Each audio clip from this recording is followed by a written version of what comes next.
அடிக்கிற வெயிலுக்கும் வாங்குற மூச்சுக்கும் ஒரு கம்ஃபர்ட் ஃபுட்டு பார்ப்போமா? வாங்க. Hi guys, welcome to Nirali life style. நேத்தே சொன்னனே, மாங்காய் துவையலோட பின்னாடியே இந்த மண்கலயத்தை நான் முன்னாடியே பர்ச்சேஸ் பண்ணி வச்சுருந்தேன்.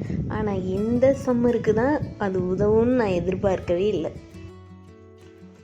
இந்த மண்கலயத்தை நான் வாங்கின உடனே நைட்டு நம்ம சாப்பாட்டுக்கு தண்ணி ஊற்றி வைப்போம்ல, ஸோ அந்த அரிசி கழுவின தண்ணியிலையும் புளிச்ச தண்ணியிலையும் இதை நல்லா ஒரு 2 டேஸ்க்கு ஊற போட்டு வச்சுருந்தேன்.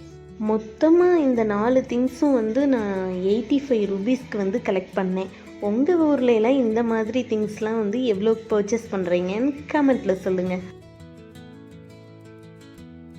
நேற்று மாங்காய் துவையல் பார்த்தோம்ல, அந்த துவையலை அரைச்ச உடனே கையோட முதல் வேலையாக நான் போட்டது இந்த நீர்மோர் தான். நீர்மோர் யாருக்கு தான் தெரியாது அப்படின்னு சொன்னாலும் நம்ம இந்த மாதிரி குடிக்கிறப்ப அதில் ஒரு திருப்தி இருக்குல்ல. உண்மையிலே அடிக்கிற வெயிலுக்கு அப்பளம் வத்தலும் மொறுன்னு இதுக்கு சாப்பிட்றதுக்கு இந்த மாதிரி வெள்ளரிக்காய் மாங்காய் அப்படின்னு வச்சு சாப்பிட்றதாங்க சூப்பராக இருக்குது.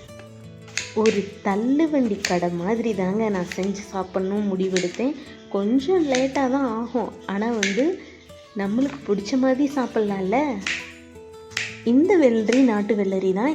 இதை வாங்கின உடனேயே நான் பண்ண முதல் வேலை என்ன தெரியுமா? இந்த 2 டேஸ்க்கு முன்னாடியே எங்கள் தோட்டத்தில் நாங்கள் வெள்ளரி நட்டுட்டோம். உங்களுக்கு என்னென்ன ஃப்ரூட்ஸ்லாம் பிடிக்குதோ அதை நீங்கள் இதில் தாராளமாக ஆட் பண்ணிக்கலாம். எப்போ பார்த்தாலும் தோசை இட்லி சாப்பாடுன்னு சாப்பிட்றதுக்கு ஒன் டைம் இந்த மாதிரி ட்ரை பண்ணி பாருங்கள்.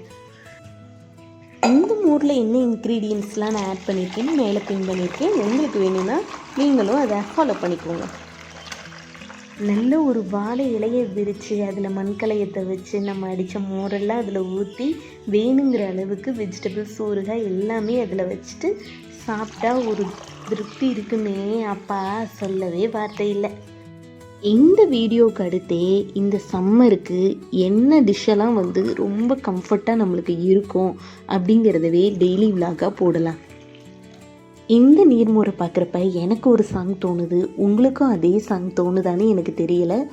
அப்படி நம்ம 2 பேர்த்துக்கும் ஒரே மாதிரி தோணுச்சுன்னா கமெண்ட் பண்ணுங்கள், நான் கெஸ் பண்ணிக்கிறேன்.